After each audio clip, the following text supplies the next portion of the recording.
ሰላም ጤና ይስጥልን ውድ የቻናላችን ቤተሰቦች እንደምን ቆያችሁ? ጤናን በተመለከተ ጠቃሚ መረጃ ወደ እናንተ የምናደርስ ይሆናል።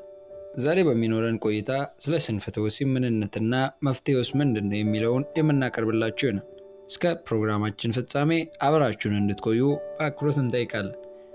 በቅድሚያ ጤናማው ስርዓት ምን ይመስላል የሚለውን እንመልከት። ጤናማው ስርዓት ለወሲብ መነቃቃት ወይንም የወንድ ብልት መቆም ወይንም መነሳት በወንድ ብልት ውስጥ የደም ፍሰት መጨመር ውጤት ነው። አንድ ሰው በወሲባዊ ስሜት ሲደሰት በወንድ ብልት ውስጥ ያሉት ጡንቻዎች ዘና ይላሉ። ይህ በወንድ ብልት ውስጥ ሁለት ክፍሎችን በመሙላት በወንድ ብልት የደም ቧንቧዎች በኩል የደም ፍሰት እንዲጨምር ያስችላል። ክፍሎቹን በደም ሲሞሉ ብልቱ ጠንካራና የቆመ ይሆናል። ታዲያ ስንፈተ ወሲብ ወይንም ኢሬክታይል ዲስፋንክሽን የምንለው ምንድን ነው? ይህ ችግር በአብዛኛው ጊዜ በዋናነት በወንዶች ላይ የሚታይ ችግር ነው። ስንፈተ ወሲብ የወንድ ብልት በወሲብ ወይንም በሴክስ ጊዜ ለመነሳት አቅም ሲያንሰው ያንን ስንፈተ ወሲብ እንለዋለን። አብዛኛውን ወንዶች ጠዋት ላይ ብልት አለመቆምን ማስተዋል፣ ብልት ለማቆም መቸገር ወይንም የግብረ ስጋ ግንኙነት ለማድረግ በሚያስችል መልኩ መቆም አለመቻል ወይንም የግብረ ስጋ ግንኙነት ፍላጎት መቀነስ አይነት ችግሮችን ያስተውላሉ። የስንፈተ ወሲብ ችግር እድሜያቸው ከ20 እስከ 30 ከሚሆኑ ወንዶች ውስጥ 8% የሚሆኑት እንደሚያጠቃና እድሜያቸው ከ70 እስከ 75 ከሆኑት ላይ ደግሞ ወደ 37% ከፍ እንደሚል ተመራማሪዎች አረጋግጠዋል። ችግሩ የእድሜ ልክ ወይንም በጊዜ ሂደት ውስጥ የሚከሰት ሊሆን ይችላል። የእድሜ ልክ የወንድ ብልት መቆም ችግር ያለበት ሰው አንድም ቀን ከተቃራኒ ጾታ ጋር ሲተኛ ብልቱ በቂ ሆኖ አይቆምለትም፣ ግብረ ስጋ ግንኙነት ማድረግ አይችልም። የእድሜ ልክ የብልት መቆም ችግር ወይንም ስንፈተ ወሲብ በብዛት አይታይም፣ ነገር ግን በእድሜ እየጨመረ ይሄዳል። በኋላ የመጣ ስንፈተ ወሲብ ችግር ያለበት ሰው ህይወት ውስጥ በተወሰነ ጊዜ ተቃራኒ ጾታ ጋር ሲተኛ ብልቱ በበቂ ሁኔታ ቆሞ ግብረ ስጋ ግንኙነት ቢያደርግም በኋላ ግን ይህን ማድረግ አይችልም። ይህ ችግር ከ10 እስከ 20% በሚሆኑ ወንዶች ላይ ይታያል። የወንድ የብልት መቆም ችግር ኦርጋኒክ ወይንም ስነ-ልቦናዊ ወይንም የሁለቱም ጥምረት ሊሆን ይችላል። ነገር ግን በአብዛኛው ጊዜ በወጣትና በመካከለኛ እድሜ ላይ ባሉ ወንዶች መንስኤው ብዙውን ጊዜ ስነ-ልቦናዊ ነው። በስነ-ልቦና ምክንያት ወይንም በተጣመሩ ነገሮች ምክንያት ሊሆን ይችላል። ታዲያ የስንፈተ ወሲብን ምን ሊያስከትል ይችላል? ምክንያቶቹስ ደግሞ ምንድናቸው የሚለውን ከዚህ ቀጥለን እናያለን። አንደኛው ይህን የስንፈተ ወሲብ ሊያስከትልብን የሚችለው ምክንያት የተገደበ የብልት ደም ፍሰት ወይንም ካርዲዮቫስኩላር ኮዝ፣ ወደ ብልት ያለው የደም ፍሰት የሚገድብ ማንኛውም ነገር ሊያስከትል ይችላል። የደም ዝውውርን የሚገድቡ ሁኔታዎች አሉ።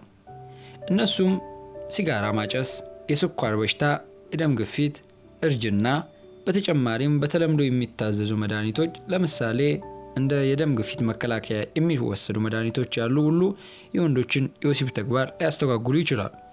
በሁለተኛ ደረጃ እንደ ምክንያት የምናነሳው ከነርቭ ችግር ጋር የተያያዙ መንስኤዎች ናቸው፣ ኒውሮሎጂካል ኮዝ የምንላቸው። እኚህም እንደ መጋኛ ወይንም ስትሮክ፣ የስኳር በሽታ፣ የአከርካሪ አጥንት ሰረሰር ጉዳት ወይንም ስፓይናል ኮርድ ኢንጁሪ፣ የፕሮስቴት እጢ ቀዶ ጥገና፣ ሌሎች የብልት ላይ ነርቭን የሚያበላሹ በሽታዎች ይህንን እንዲከሰት ሊያደርጉ ይችላሉ። በሶስተኛ ደረጃ እንደ ምክንያት የምናነሳው አደንዛዥ እጾችን ድራጎችን ነው። ብዙ ቁጥር ያላቸው መድኃኒቶች የነርቭ ስርዓትን የሚነኩ እና አንዳንዶች ደግሞ የወንድ ቅመም ወይንም ቴስቶስትሮን መጠንን የሚቀንሱ ወይንም የሚከውነውን ድርጊት የሚከለክሉ መድኃኒቶች ሊያስከትሉ ይችላሉ። ለምሳሌ ያክል ለከባድ ህመም የሚወሰዱ የህመም ማስታገሻዎች ወይንም ኦፖይድስ የምንላቸው ይህን ሊያስከትሉ ይችላሉ። በአራተኛ ደረጃ የምናነሳው ስነ ልቦናዊ መንስኤዎች ወይንም ሳይኮሎጂካል ኮዝ ነው። ብዙውን ጊዜ ሊያጋጥሙን የሚችሉት እንዲያውም የዚህን አይነት ምክንያቶች ሊኖራቸው የሚችልበት ሁኔታ ሲሆን የመንፈስ ጭንቀት ድብርት ወይንም ዲፕሬሽን የምንለው፣ የመፈጸም ፍርሃት ወይንም ፐርፎርማንስ አንዛይቲ የምንለው እና የትኩረት ማጣት እንዲሁም ሌሎች የተለመዱ የስነ ልቦናዊ መንስኤዎች ይህን ችግር ሊያስከትሉና ሊያባብሱ ይችላሉ። በአምስተኛ ደረጃ የምናየው ለምክንያት ፖርኖግራፊ እና ማስተርቤሽን ነው። ትንሽ ሰፋ አድርገን ይህኛውን ለመመልከት እንሞክር። ፖርኖግራፊ ወይንም ወሲብ ቀስቃሽ መልእክት ያዘሉ ፊልሞችን እንደገናም ደግሞ የሶሻል ሚዲያ ግብዓቶችን ማለትም ፎቶዎችን አሁን በቴሌግራም፣ በኢንስታግራም፣ በፌስቡክ የሚተላለፉ ቻቶችን ጨምሮ የሚዘዋወሩ ወሲብ ቀስቃሽ የሆኑ ይዘት ያላቸው በመሆኑ እነዚህ ሁሉ የሚያመጡት ብሬን ዳሜጅ አንዱ መገለጫ የወሲብ ስንፈት ነው። እናም በ20ዎቹ ዕድሜ ክልል ውስጥ ያሉ ወጣቶች ብልታቸው ለመነሳት እየተቸገሩ ያሉበት ጊዜ ላይ ደርሰናል። ፋርማሲዎች አሁን ላይ ጥሩ ገበያ የሚያገኙት በዊከንድ ላይ ነው። በተለይም ይሄ በርዝ ኮንትሮል አጣዳፊ የእርግዝና መከላከያ ቫያግራ ነው።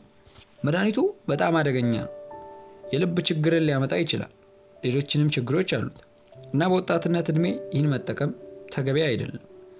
ምክንያቱም ይህ መድኃኒት ጥቅም ላይ እንዲውል ታስቦ የተዘጋጀው በዕድሜ የገፉ አባቶች ያለባቸውን የስንፈተ ወሲብ ችግር ለማከም ብልታቸውን ያለምንም ችግር መነሳት እንዲችል አቅምን የሚፈጥር መድኃኒት ነው እና ደግሞ በዕድሜ የገፉ ሰዎች ለዚህ ችግር የሚያጋልጡ ብዙ ጊዜ ከደም ግፊት የተነሳ ወይንም ደግሞ ከስኳር በሽታ ጋር በተያያዘ ከሚከሰቱ የነርቭና የደም ዝውውር ችግር ሲያጋጥማቸው ነው።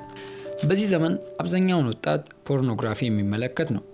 በዚህም ምክንያት የትዳር ህይወቱ የተሳካለት አይሆንም። ምክንያቱም ምንድነው ቢባል ፖርን የሚያይ ወጣት ሁሉ ፖርን ኢንዲዩስድ ሴክሹዋል ዲስፋንክሽን ማለትም ከዚህ ከፊልሙ የተነሳ የሚመጣ የስንፈተ ወሲብ ማለት ነው።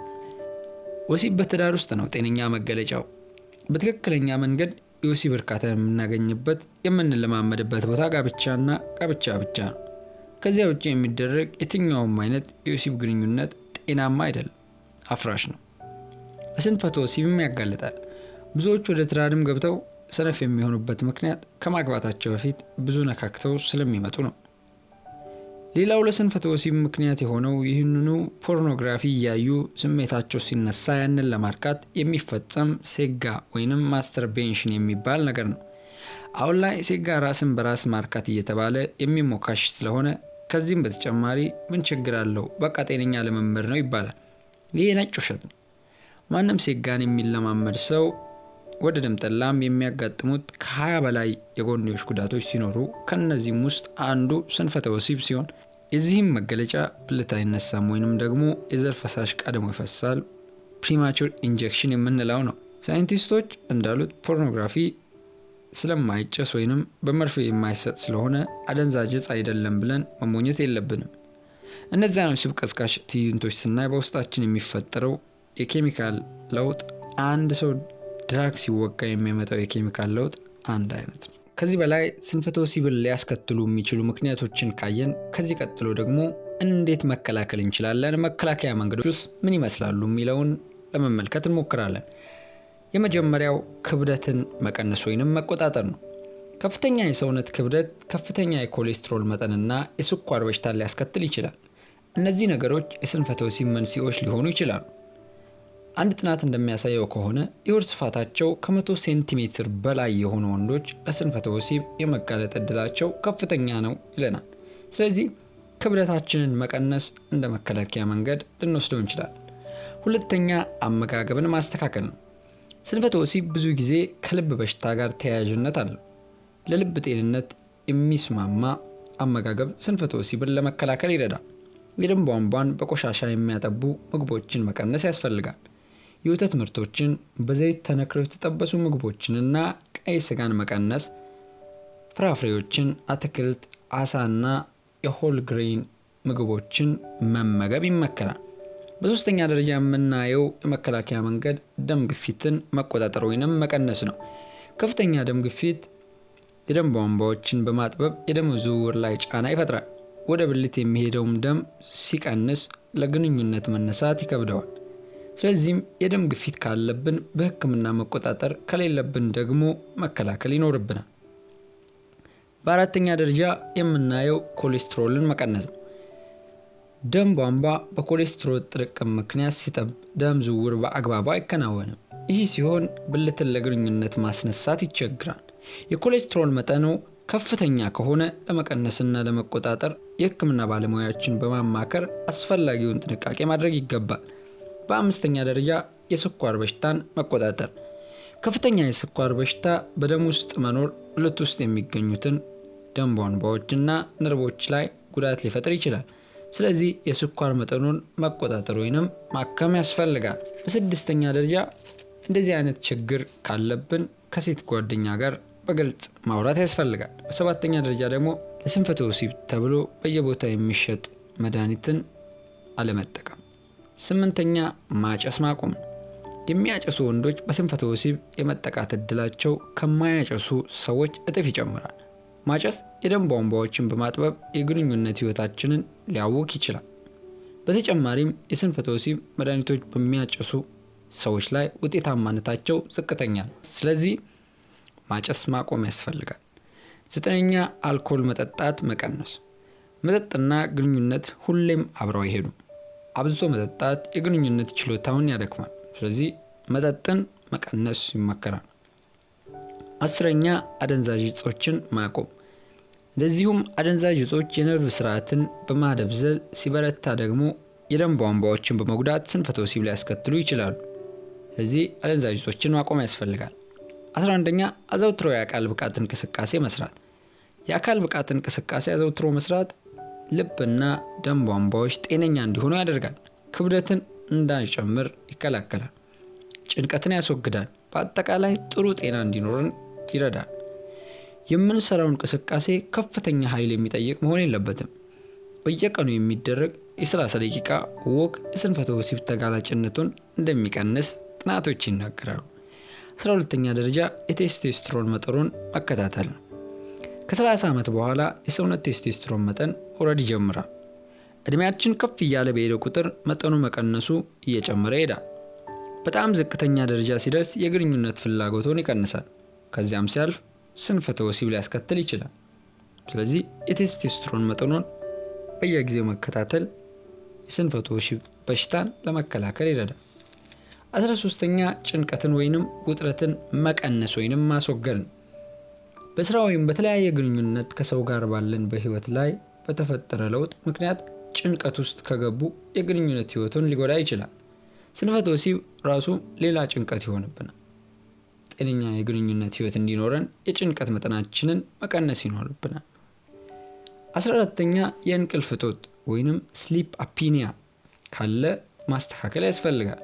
ስሊፕ አፒኒያ ተብሎ በሚታወቅ የእንቅልፍ ህመም ሳቢያ ለስንፈተ ወሲብ ልንጋለጥ እንችላለን። ለዚህ ህመም ህክምና ስናደርግ የስንፈተ ወሲብ ችግራችን አብሮ እየቀነሰ ሊመጣ ይችላል። የእንቅልፍ ችግር እንዳለብዎ ካሰቡ የህክምና ባለሙያ ከማማከር ወደ ኋላ አይበሉ። 15ኛ የመድኃኒት ተጽዕኖ ካለ ማስተካከል እንደ ዳያሬቲክስ፣ ጸረ ድብርት፣ ጡንቻ የሚያላሉ የካንሰር መድኃኒቶች፣ አንቲሂስታሚን፣ ኦፖይድ ማስታጋሾች እንደነዚህ ያሉ መድኃኒቶች ስንፈተ ወሲብ ሊያስከትሉ ይችላሉ። እነዚህ መድኃኒቶች የሚጠቀሙ ከሆነና የስንፈተ ወሲብ ችግር ካጋጠመው የጤና ባለሙያ ማማከር ይኖርቦታል። ሌላው 16ኛውና የመጨረሻው ፖርኖግራፊ ማየት ማቆም፣ ማስተርቤሽንን ማቆም ያስፈልጋል። እነዚህ ነገሮች ለማቆም የሳይኮሎጂ ባለሙያዎችን ማማከር፣ ወደ መንፈሳዊ ቦታዎች መሄድ ከነዚህ ነገሮች ራሳችንን እንድንጠብቅ ይረዳናል። ለዛሬ ያዝንላችሁ ፕሮግራም ይህን ይመስላል። በቀጣይ ጊዜ በሌላ ፕሮግራም የምንገናኝ ይሆናል። የዩቲዩብ ቻናላችንን ሰብስክራይብ፣ ላይክ ማድረጉን አይርሱ። ሰላም ቆዩ።